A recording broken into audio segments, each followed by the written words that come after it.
But then we looked at the tags on it, and it said, the drum said to Brad from Santa. So, and there was a guitar there to Andrew. So my dad, bless his heart, he had the right instruments but the wrong sibling. I appreciate you doing this. This is all about you and your journey in music. And obviously we'll talk about the new record you did, which is such a cool concept where it's just all guitar, right? It's all guitar. It's all unaccompanied guitar. It's all solo. It's I keep looking for the words to explain it, to describe it, to sum it up. It's solo. It's a solo guitar record, but it's actually like single performances. So there was no overdubs anywhere. Everything, I wanted every track. Yeah, I wanted every track to be able to be performed live, and they are live performances. There's some editing done because a lot of the songs were just kind of sprawling improvisations. So I'd kind of have a motif or a theme or kind of a, song part, but then I would improvise for, long stretches in the studio and then kind of whittle down the song. And sometimes I'd re-record it, like knowing how the more concise version could go. But in every case, it's all just one musician. Yeah. One take, I guess, at all times. So that was as much the kind of challenge and the concept behind it as much as making a solo record. Wow. Do you use like pedals and stuff to kind of, were you loop pedaling at all, or? I did. Yeah, I did. I tried to also be, kind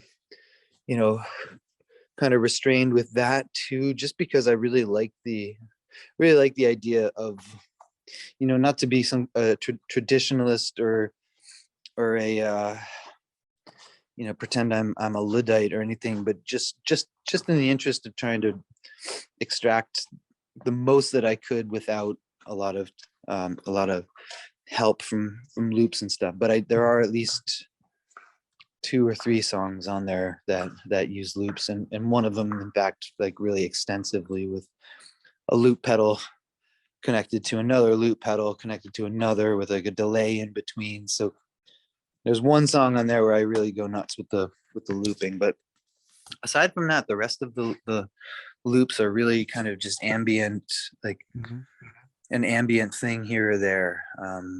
So yeah, I tried to accomplish most of what I was shooting for without a bunch of extra layers. That's incredible. I mean, wow. Well, I want to get into that for sure. But I kind of want to hear your backstory a little bit. Were you like, tell me about where you were born and raised and how far that is from where you're at now. Oh, sure. Born and raised in Providence, Rhode Island. Oh, okay. So you're not originally from Canada? Nope. I'm American. Okay. My brother was born 2 years after me.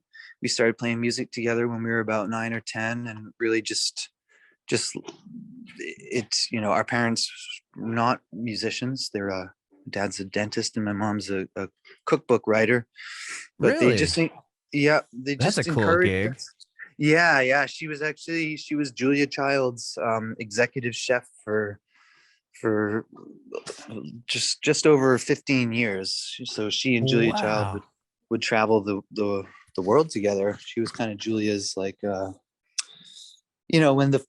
when Julia had a food network show or something on TV, a food spot, my mom would be the one kind of making sure the staff knew how the chicken was supposed to look. My mom would prepare the food that came out of the oven, because they don't actually cook the chicken in real time. So my mom would prepare the food, and then she wrote her own cookbooks.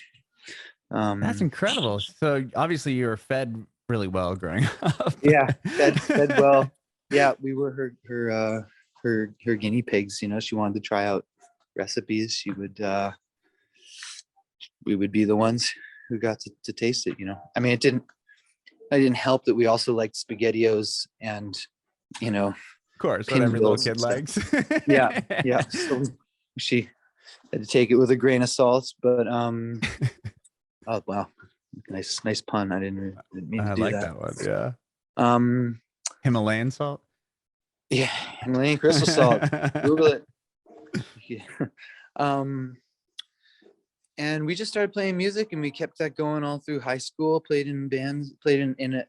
Always played in the same band. Really, always had a band together. That is, and in the mid '90s, we moved to Boston together. We started a group called The Slip, which is a trio with a bass player named Mark Friedman. That band had a really good run. It's really taught us how to be in a band. Being in a trio is kind of the it's like for us, it's you learn all the elements of what being in a band is requires. Shit. Hey, Adam, hang on one sec. I'm just gonna unplug these headphones because you can hear all this music. Okay.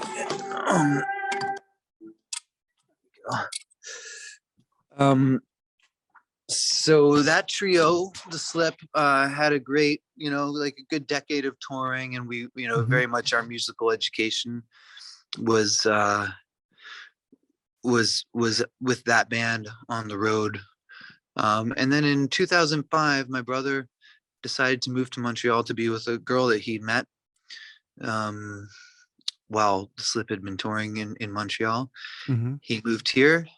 I tried to make it for in Boston without him. I think I lasted a month before I packed up my car and drove up here to hang with him. And really just based on the fact that the city, I just knew the city kind of agreed with me. The pace of life, the quality of life, the things that people seem to be doing and into. And I knew that if I was to move to Montreal, I'd find something that could kind of sustain me. So that was 2005. Well, to back up real quick, if you don't mind. So you and your brother have always played in the same band. You said he's what, 3 years younger than you? 2 years younger. 2 years younger. Okay. Actually 22 months to be specific. Okay. Interesting. Well, I'm curious to know what instrument you learned first and who got into music first. Like, were you playing guitar or something, and then your brother was like, "Oh, I'm interested in that as well," and you guys started jamming together that way? Like, how did that all kind of happen? Do you have a brother? I have a sister who's 11 years younger than I am, so we kind of we're in two different ships. Yeah. It started out with my mom giving me piano lessons when I was around 6, starting me on piano when I was 6. Which I kept up for, I don't know, maybe 4 or 5 years. Excuse me. Wow. Well, I mean, a lot of people will be like, and then I took that for granted and stopped after 4 months. Well, I definitely took it for granted. I say 4 or 5 years. It could have been 2 years, actually. I'm not really sure. I remember sticking with it longer than I wanted to. Okay. Based on the fact that there was still a part of me there's always a part of me that wanted to learn this or that thing, or wanted to, during the time of taking piano lessons, I would come up with little ideas, and I knew that I could, stand to learn more, I guess. I think, I seem to remember, sticking with the piano because I liked it. And let's see. So around the time I was around age 9, I want to say 9 or 10, when Andrew was 8 or so, my dad gave us a drum set and a guitar for Christmas. I remember we came downstairs and there was a drum set there, and Andrew ran right for the drum set and started playing it. But then we looked at the tags on it, and the drum said "To Brad" from Santa. So, and there was a guitar there to Andrew. So my dad, bless his heart, he had the right instruments but the wrong names. Sibling. Yeah. So it was about a year. I don't really remember touching the drums much. We put them in the basement, and Andrew would go down and play them. I kind of they were a little too, I wasn't really drawn to the drums. Were But you Andrew, guys, sorry, yeah. I was just gonna say, like, did he know, he must have had some inclination that you were interested in guitar and drums. Like, how did he know? Were you guys asking for those, or? I guess we must have been. I mean, I remember he had a guitar. We always used to kind of open the case up and look at it, but never really knew how to approach it. It was too big. Like, it was impossible to push the strings down. It was a big, like, steel string Yamaha acoustic that was it hurt, to try and play Right, it. So, of course. but he could see we were interested in it. I also took a plastic guitar and put rubber bands on it, which was kind of my first actually real feeling of a guitar. But I don't know. He I think maybe Andrew, I was doing piano, so maybe Andrew had mentioned the guitar. I somehow, and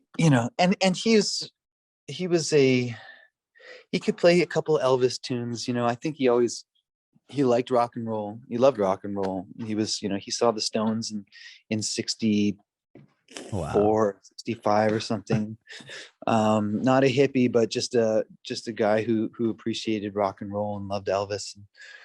So it kind of fit his, his world of Peter Pan world to kind of get his kids into music. And clearly it was not hard to nudge us that way.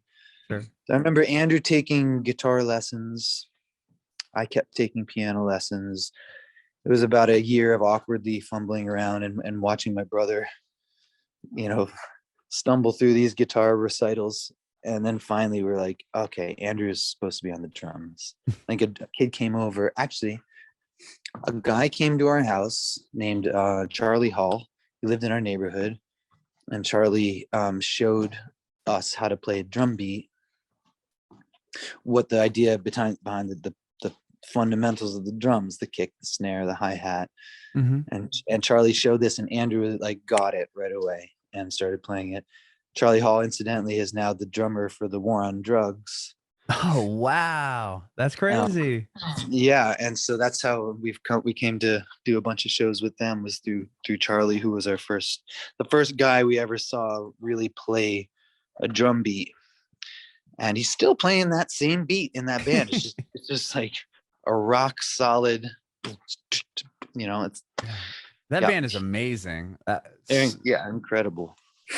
Actually worked for a radio station in San Diego, and we would do all these things at Coachella, when we'd have this little house, and then musicians would come by and do interviews or whatever, and they played like a stripped down set, and you can find it online. It's like one of the most, it was like epic. Like, gave me the chills. It was that good.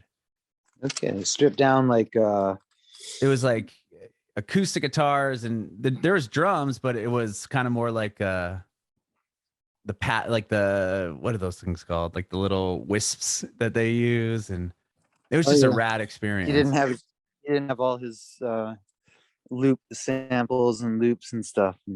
No, not as much. No, and then they did have the keys were there. I'm trying to remember, but it was just like it was one of those performances where it was like, whoa, like, this is insane. But sorry, nice. I went off topic there. That was me. I lured you into that one. So basically, long story short, yeah, once Andrew got on the drums, and I took the guitar, we were kind of, that was it. We were kind of set. I think the first tunes we learned were like Summer of '69 and Johnny Be Good and Wipeout and some AC/DC, eventually Guns N' Roses, and eventually a classic rock, some Grateful Dead and Led Zeppelin, and then that kind of kept us going for a while. We got into jazz and into that level of virtuosity. Suddenly we're jamming, kind of went to the next level, like when you hear Coltrane Coltrane do with impressions, you know, suddenly it's like the world just got a lot bigger and a lot more, you know, intimidating and challenging in a wonderful way that I think we were always kind of up for pushing it in a way and seeing how far we could go. Mm-hmm. Were you guys in a band at school or anything like that? Yeah, we were. Yep. In school, actually, that's where our band, the Slip, started. And, Oh, did you go to Berkeley? we did, but even Oh, wow. before that, in high school, our band, when Andrew was 14, 15, and I was, you know, 16, 17, the Slip started in high school, and we actually would do like this weekend shows at other high schools. Like we started playing live shows pretty early on, and kind of cornered the market because, you know, like all the high schools in the area, the kids were kind of psyched to see kids their age getting up and playing covers, classic rock covers. We even Mm-hmm. played a little Fish in there too, you know, for the stoners, and which was ourselves. And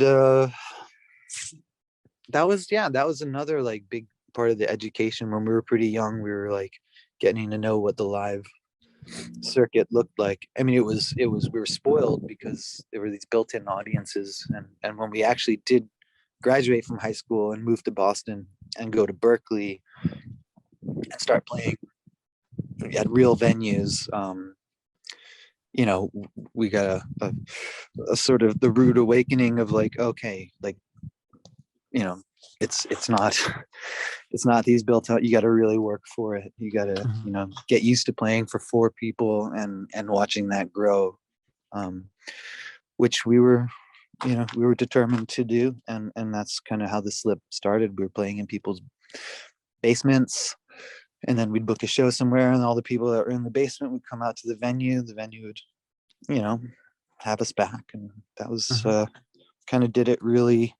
This was all before even the internet actually, like nobody was using even email back then. This is like 95, 96, 97. So long before Facebook or Instagram, and before, you know, we had to go to Kinko's and make collages, flyers, flyers and posters. You know, we have a friend who's, you know, our mailing list was people who signed their names up. We'd enter them into like a, you know, we had whatever Microsoft Word or something, so we could make labels. But our mailing list was little cards that we'd put stickers on with people's addresses and mail them out with our, you know, our 5 local shows. That's cool. I remember seeing like if you look at old cassettes or old CDs before a band maybe got signed, or even like local bands, they used to put like their address, like their parents' address on it. Oh yeah, yep. I think I remember seeing a Nirvana cassette with that. Yeah, that was so that funny. was it. That was it. Yeah, my mom's address was the return address for all the or fan mail. I don't think we ever got any. Yeah. So yeah, that was those were good days to come up playing music, as far as I'm concerned, just because it kind of taught us how to use a Kinko's copy machine really well. That's so funny. When you guys moved to Berkeley and were doing shows, was that intimidating at all? I've spoke with other people that went to Berkeley, and it's like you were maybe the big fish in the small pond, so to speak, in your hometown, and then you go there and it's just you're surrounded by the best of the best musicians, and then you got to play in front of these people that are all probably judging you, or they knew like, oh, like that note shouldn't have been there, like kind of really breaking down everything you're doing. Was that even a thought? I sort of luckily skirted that that reality, which was a lot of people's reality. We kind of skirted it because we moved we moved to Boston to go to Berkeley, but we said that we were living at home, so we didn't have to stay in the dorms. We got our own house right away, under the sort of pretense that we were living at home in Providence, which was, I guess, plausible to the administration department. So Oh, we okay. lived off campus, and we just kind of, I don't want to say we didn't really associate. We had a lot of friends who were going to Berkeley, and a lot of the people we hung out with were at Berkeley, but somehow we kind of skirted that, like, that feeling of being scrutinized and that insecurity. We had our band. The Slip had it had morphed. It had become this trio, and we were just kind of, I don't know, maybe we were kind of cocky too, or just oblivious, just, by choice to all that, and we really just kind of stayed focused on our own group, and growing it, improvising in our own way, and the scene that we were plugged into was a mix of, like, Boston University kids and mass art kids, and it was a kind of an off-campus experience for us. So fortunately, or for better or for worse, we avoided that whatever, the negative, the downsides of those emotions. And and then I'd go to class, and I'd take what I could. I always tried to remain very, like, positive. It's easy to get down on Berkeley and down on a music school. Like, you feel like all that you enjoyed about music is now getting put under a microscope, and you're questioning everything. But I really just took it as, like, I'm just kind of feeding my inspiration, giving my musical language a good dose of book smarts. Yeah, so Berkeley was actually kind of, it was a pretty enjoyable experience for me, that wasn't heavily Berkeleyized. And then it just went from, as far as, like, getting out of Berkeley, and what was the next kind of victory you had? Like, did you're playing local shows there, but how do you get on the road, and how do you achieve years upon years of touring with this band, and then eventually, obviously, the Barr Brothers, we'll talk about as well a little bit, if you don't mind. I would say it's a lot of denial. It's a lot of living in denial about the fact that your chances of succeeding in rock and roll or improvised sort of progressive, whatever, fusion, jazz rock fusion, are slim. We just kind of believed that it was going to happen. And we'd cross paths with bands who had been at it for a little longer than us. We go to New York, like a big success would have been going to New York and playing the Wetlands, one of their, like, multiple bills with several bands, and we would have, and meeting at the time, a band like Schleho or Lettuce, or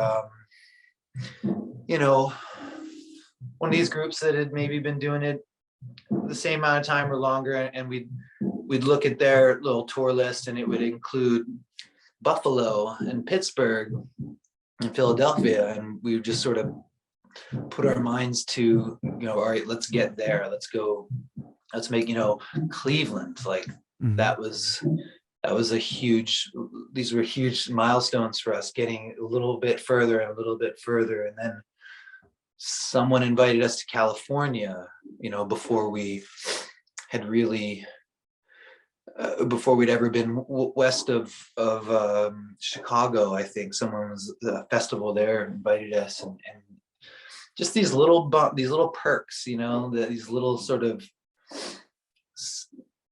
things that seem like huge deals. Like, it felt like a huge success to go to California. I think around 98 or 99, after playing together for 3 or 4 years, we got invited to Japan.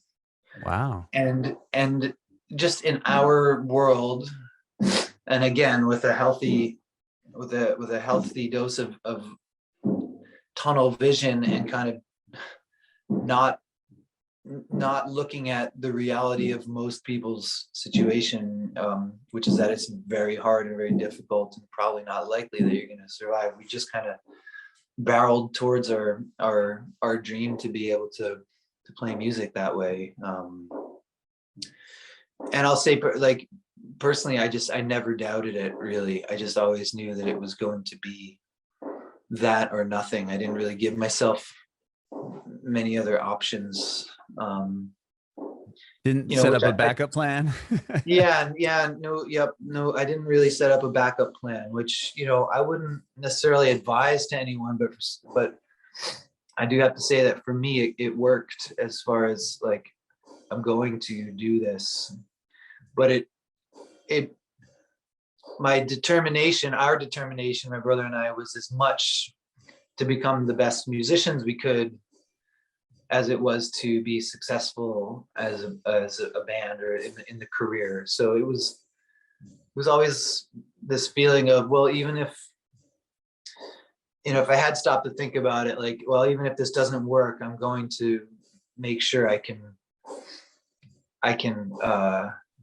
articulate myself on the instrument and be able to express myself and to know, the history of music, and to know, why Mingus is important, and why Bach was, what Bach did for music, and how, I guess just to go full on a lifer, we call them lifers in the business. I wasn't aware of it at the time, but that's really what I was kind of, we're setting ourselves up for. Sure. I'm curious, once you guys moved to Montreal, your brother moved first and you soon to follow, is that when you started the Barr Brothers? Or because around that same time it seems like that's when that band begun, and was the Slip kind of on a hiatus at that point, or? Yeah, exactly. The Slip, we made a record around 2006, 2007 called Eisenhower, which I think was our best record. Mm-hmm. We toured, we did a bunch of touring, went back to Japan. We played with, did a lot of touring with My Morning Jacket. Oh, wow. They're a great band too. Yeah, awesome band, just awesome guys, like sweethearts, not too far from you, if I'm right. They're in Nashville area? They are in Kentucky. Wait. Yeah, Kentucky ain't far. That's like an hour and a half north of me. Yeah, what's the town? I'm from. It's eluding me, the name of the town.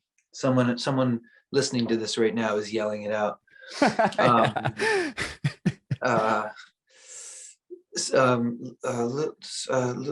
Now I'm gonna have to just do a quick Google, because it's gonna. Starts with an L. Louisville. Yeah, from Louisville. I was gonna say Louisville, but that was the only town I could think of in Kentucky off the top of my head, and then I didn't want to be totally wrong. You're like, no, that's the one that everyone. If you think it was it the line? You find a body and you think the brother did it, it's probably the brother who did it. Right. Usual suspects. Sure. So we had that was around 2007, and then I think we just kind of ran out of steam. Our expectations by that point, Slip had been around for 10 years. And also kind of an identity crisis, not crisis, but an identity issues, as far as like what, the band had been part of a kind of jam band scene, which at that point, by 2007, really didn't feel very relevant to us, didn't feel like a place we wanted to live, but the band was kind of locked in there. And it was enough to make us say, let's stop doing this for a bit. So I'd been in Montreal for about a year around when that happened. And I had begun writing songs more, another reason why the Slip kind of pumped the brakes was I really felt like as a songwriter, I had not grown There wasn't a lot of music I felt like I could, there weren't many songs I felt like I could stand behind, as far as like, I could sit in front of anybody, a 6-year-old kid, or a Vietnam vet, or a family, a Midwest family, and anyone, and play this song and feel like, or even my peers, with just me and a guitar, and be able to sing a song that I felt, could connect to people. I really, we had a lot of this musical vocabulary, and we could really expand and contract as a sort of breathing musical entity. But I felt like I was missing this ingredient of being able to deliver a song. And so my first couple of years in Montreal, I worked on my songwriting, and wrote a bunch of tunes that I did feel really good about, that I felt carried the weight on their own, and started recording them. We got a little, like a sort of boiler room studio. I started recording these songs, and Andrew was there the whole time, kind of helping me get them together and talking about what they're needing, what they're missing.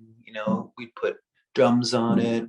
We'd get friends to come in and play other instruments. Around that time, also, we met two really important people to our musical lives, which was Sarah Pache, a harp player, and Miles Perkin, who was an upright bass player, but was very experimental and open. Kind of spoke our language, but also loved songs too. Like, spoke that language of musical, like tweaking making the instrument sound not like an upright bass, kind of, really making it speak, but also was right there to support the song. Same with Sarah. And that, when we got the bunch of tunes together, and I thought I was making a Brad Barr, solo singer-songwriter record. By the time we kind of mixed the tunes, I realized, Andrew and I talked, and we're like, this is our next thing together, and we decided to call it the Barr Brothers. I realized that there's so much I'm not good at that Andrew's good at, either in terms of music business or in terms of a vision for how a song can be produced. And I really, it was good to kind of step away from that relationship and think I was striking out a bit. But when it came time to sort of ante up and to look at what we had, it was like, yeah, this is a collaboration. Let's call it what it is, and give it a push. And so, yeah, it happened really, really naturally, really kind of unselfconsciously, as far as the band coming together. Like Sarah, the harp player, she was my neighbor. Oh, okay. Yeah, I never would have imagined, aligning with a harpist if it weren't for the fact that she lived next door, and Miles was her friend, the bass player. So it's kind of like, well, here's what we've been presented with, and let's make the most of it. I like that. It's what I think is really cool is you guys were nominated for three Juno Awards. Did I read that? I think we've been nominated at least three times. Two or three. Yeah. With being an American artist, originally born and raised in Providence, Rhode Island, was that something that got kind of in the weeds there when it came to being nominated for that award? Or was it like, oh, well, they live here, I'm sure the other two members are probably from there, and it didn't make much of a difference? Like, how did that even work? It was a matter of the fact that we actually technically hit all the criteria. Okay. Because yeah, two of the members were Canadian, so I guess at least half the band has to be Canadian. Okay. My brother may have already gotten his permanent residence, which technically makes him eligible for all the Canadian yeah, on paper, if you're permanent resident, you qualify as Canadian, at least as far as the Juno nominations goes, and healthcare, and Oh, okay. and being eligible for grants and stuff. So They have a lot of great grants in Canada when it comes to musicians and artists. It's amazing.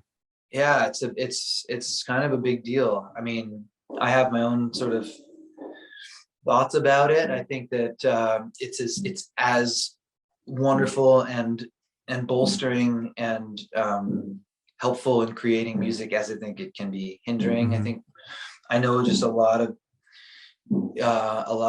musicians and labels and just sort of musical projects like rely on those grants in a way that when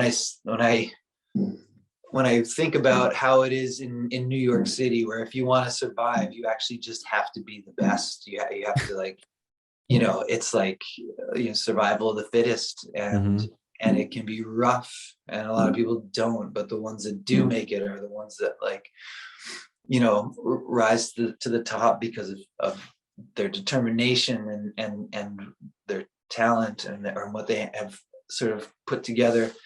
And I think in Canada sometimes it can get a little bit lax, and the music that wins the grants is not always the music that's the most vital. A lot of times it's just the people that know how to write a grant, or I think it can be stunting.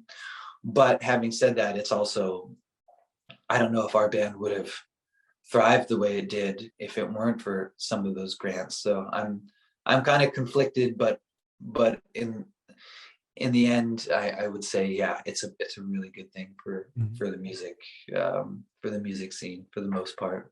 For sure. It's another tangent that I Right. I haven't got all the empirical data to prove any point one way or the other, but it's just sort of my gut feeling.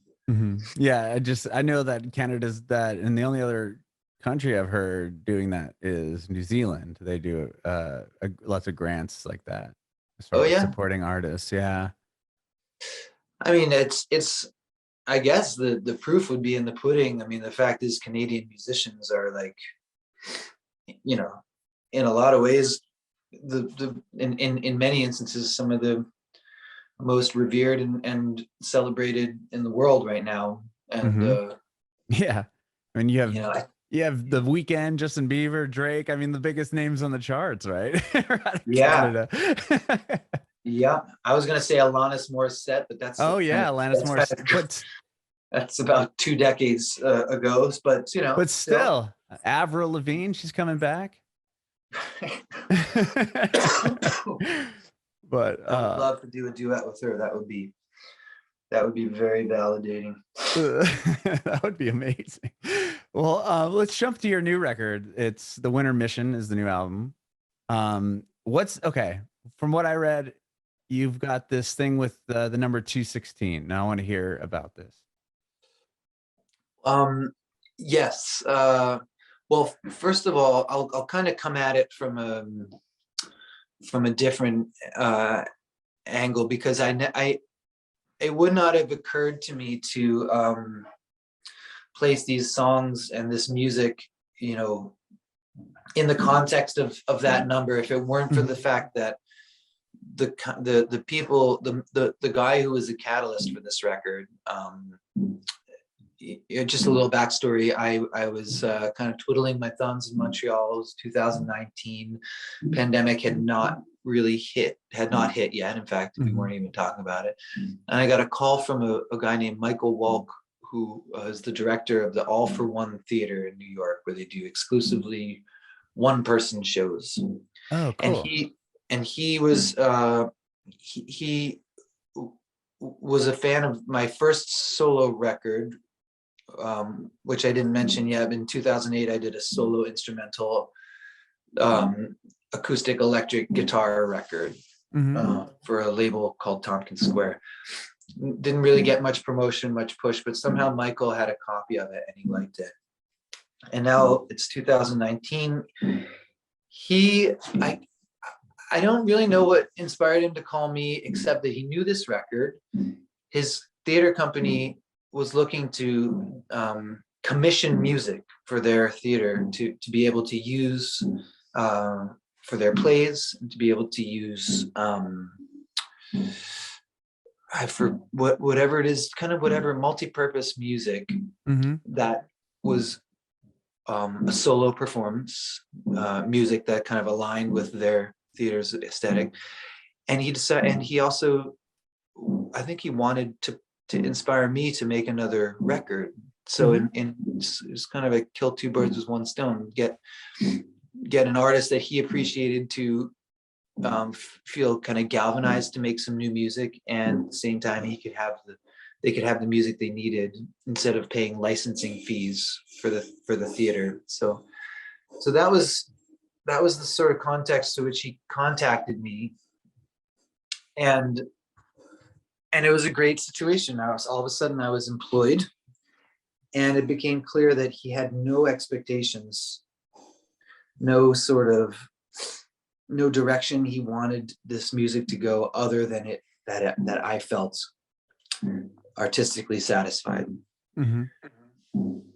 So once that became evident to me, I started really exploring what I wanted to do musically. It wasn't, at first I thought, well, okay, I'm just got to kind of please some people in New York and makes this sort of inoffensive music that they can play at when they have the meet and greet after a play. But he made it clear that he wanted me to take this as far, go as deep as I wanted to, that this was not music they wanted, that they had any other intention other than knowing that I had fulfilled myself artistically. So and back to 216, to sort of tie that in, he would always nudge me.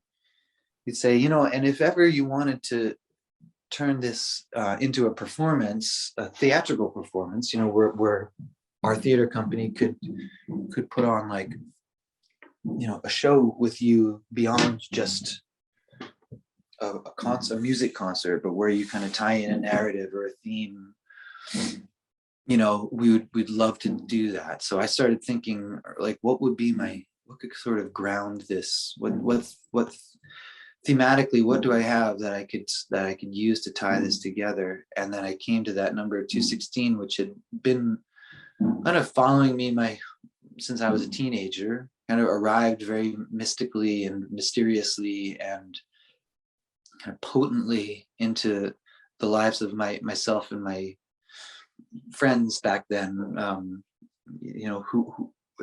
talking about when we were about 15, 16, coming of age, having a lot of our own first feelings of independence, and this number became this part of our shared mythology.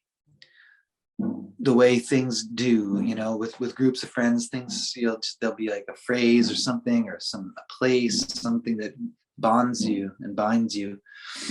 And that number was part of that for us. And then over the years, I learned more about the number. I'd ask questions. People would send me information about it, and it became clear that number held a lot more sort of keys than just our own shared mythology. It came up in many different cultures and religions and numerology and mathematical anomalies and cultural references and even like, natural laws of the natural world seem to sort of bend to the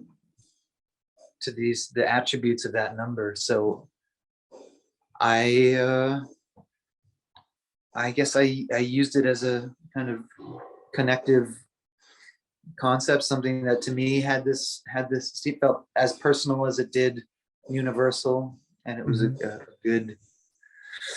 good umbrella for me to put these songs under, and felt like it had the potential, if ever I do turn this set of music into some kind of a narrative performance in the theater, I felt like I could use it as a springboard to do that. Okay. And how does it fall into the record?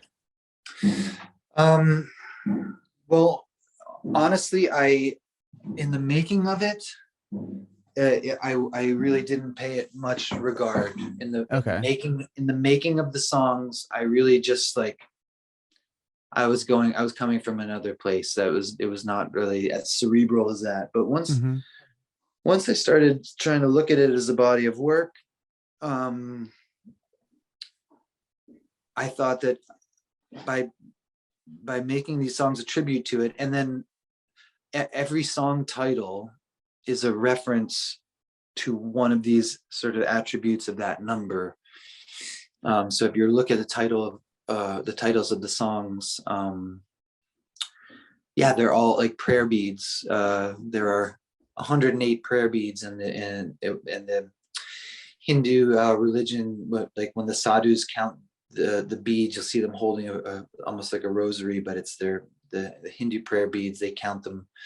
There's 108 of them on a strand, and they count them forwards and backwards traditionally. Or what else? 3, 4, 5, 6. The first track. It's the lowest. It's the 216 is the lowest cube that is the sum of the 3 preceding cubes. So 3 cube plus 4 cube plus 5 cube equals 6 cube, and that's like the first the lowest number where that happens. When that phenomenon happens again, it's not until like the hundreds of millions. So it mathematically it's got this sort of balance to it. So I named all the songs after these sort of characteristics of that number. And That's cool. Yeah, I mean, I wish I could say like, well, there are exactly 216 B flats in the Right, that's what I song. thought you were gonna say. Like you got that intense, but that is pretty intense to figure out all these song names, to know like, okay, well, this, what the examples you just gave. Yeah, I was gonna say it'd be a terrible record, by the way, if it was more calculated than that. I think I know that I wouldn't have been able to make it. You're like, God, I gotta add one more B flat somewhere. One more B flats. Then there probably would have been some overdubs on the record. Yeah. But no, I thought in the end I'm just going to I made a list of all the kind of the phrases that I felt were kind of the most poetic and the most and that the characteristic, like baseball. Most people don't know there are 216 stitches of red thread on the on the cowhide of every Major League Baseball. So that's the only one I knew. I recognized when I saw the set list, and I can't remember who told me that, but my grandfather was a baseball player. No kidding. Yeah, he played for the Indians back in the 40s. Or the Guardians, really? I guess. They were the Guardians? Okay. No, they're now they're the Guardians. Oh, now the Guardians, right? They were the Indians at the time, but original Homeland Security. Yeah. But so you knew that one. Yeah, that's the only one. But then I didn't put it together until I started reading about the record. I'm like, oh wait, that's why it's called Baseball. Nice. Cleveland, Ohio. It's the area code. Magic Square, it has that. It's kind of a cool little mathematical puzzle that where all the square, it's actually too complicated. I don't even totally understand it, but it's like a Sudoku for math geniuses. So yeah, I just kind of put the names up there, the titles. There may have been twice as many, and then just sort of intuitively tried to associate the song with the phrase. Just kind of let each song try on the different titles. Your Dad's Awake. Your Dad's Awake. That was actually when the number arrived to us. It was at 2:16 in the morning. We were having like a psychedelic, a sort of teenage psychedelic evening, and I think we were like staring at a tennis ball or something, and someone said, "It's 2:16. Your dad's awake," and that was when the number was sort of etched on our minds. And when we woke up the next day, remember like the following week, people were like, crazy, man. I just noticed that I started seeing like our school, the address is 216. Da, da, da. Oh yeah, that's weird. Did you know that Gift's birthday is, or is February 16th, or someone's birthday is February 16th? It just started like that and became more and more prevalent. So, on one hand, it's nothing. On the other hand, it's something that keeps me incredibly engaged in the mystic world and the unknown, and reminds me that there's a lot going on that I may never know, but if I can just stay connected to it somehow and be reminded that there's always this pursuit and there's always something to learn, then that's kind of good enough for me. Yeah, that's so cool though. Like I didn't know much about numerology, and I was doing an interview with somebody and they were talking about it, and then I got like way into like looking up my name and like trying to figure out, and it's bizarre how if you pull these characteristics of how your name and the numbers, how it all correlates, really is so direct to your person. I don't know. Maybe it was just the internet website I was doing and it was just like AIing my whole life, but I was like, whoa, it's like telling me all this crazy stuff that it just kind of blew my mind. I'm like, wow. Based on the numerology of the letters of your name? Yeah. Have you ever looked into that? No. It's No. kind of a crazy mind thing. Like if you type in numerology, every letter of your name is equivalent to a certain number, and then you add those numbers up, and then they give you another number, and then with that number it'll give you three sets of like characteristics. It gets really involved. I mean, I don't know a whole lot about it, but when I was learning about it, I got super interested, and I found this website that will like break it down for you, and they'll do the math, and it's quite interesting. Wow. Okay. I guess I should say for the record, I'm not really like a numerologist. Or even mathematician. But I do find that stuff fascinating. I just have never like myself, aside from this, I haven't really pursued it much or put a whole lot of my time into it. But I find that completely fascinating, plausible, and viable as a guide. I mean, geez, anything really, like, yeah, why not? It's super interesting. You should. I'd be intrigued to see if you looked it up and see how close it is. Right. I mean, it's just at some point. What was it? I'll just numerology name, I guess. Yeah, I think it's numerology name and like letter. Hold on. I remember a big one that for us that at least clued us into like, this isn't just our little sort of shared mythology amongst friends, that it actually has bigger reach and is more and is a legitimate pursuit. Was that movie Pi? I can't remember the director's name, but he also did Requiem for a Dream. He made a movie called Pi, and in it the protagonist gets sort of pulled into, or gets fascinated by, or pursued by this Hebrew numerologists. And he says the name that points out that the Hebrew name of God is a 216 character name. And that, and that's a verified account, really, that it wasn't just fiction for the movie, but that's actually my brother's suddenly playing very quiet piano music. I'm gonna step back outside. No worries. I have one more quick question for you. This has been such a great conversation. I really appreciate your time. But yeah, I would be curious if 216 has something to do, has any correlation to the numerology of your name and just everything that kind of comes with that. Well, that would be that would blow your mind. So right? Freaky. That would be so freaky. I don't know. I'd probably you wouldn't hear from me for a while. I'd just disappear if that's the case. Oh, that's hilarious. Well, Brad, my last question for you is I want to know if you have any advice for aspiring artists. Well, if I do, I advise them not to take it. But yeah, I would say, yep, learn to cook at least 3 dishes, at least 3 meals that you can prepare for, between 1 and 6 people.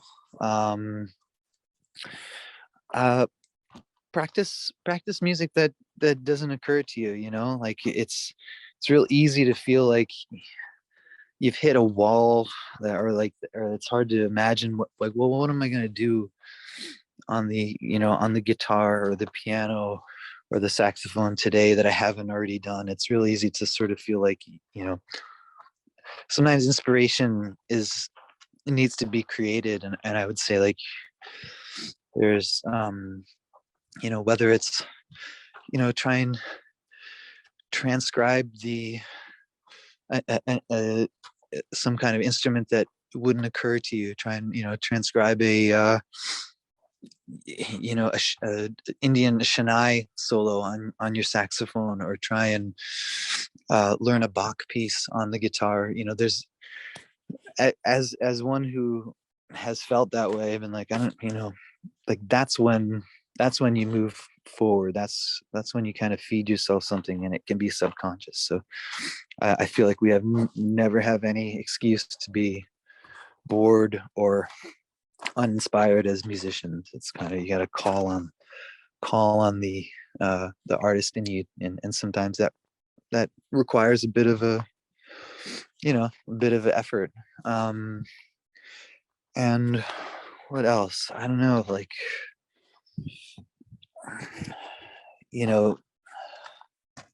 I don't know. I remain at a healthy distance from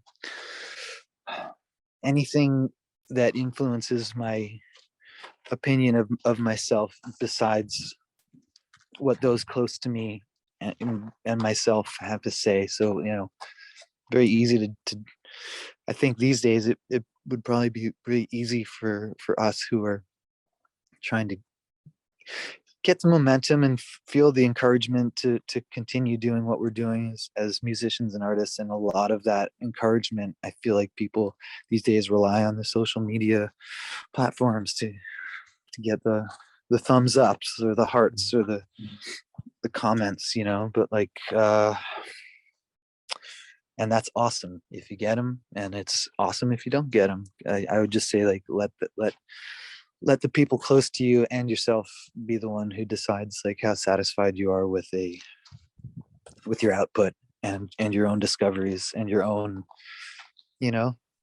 videos.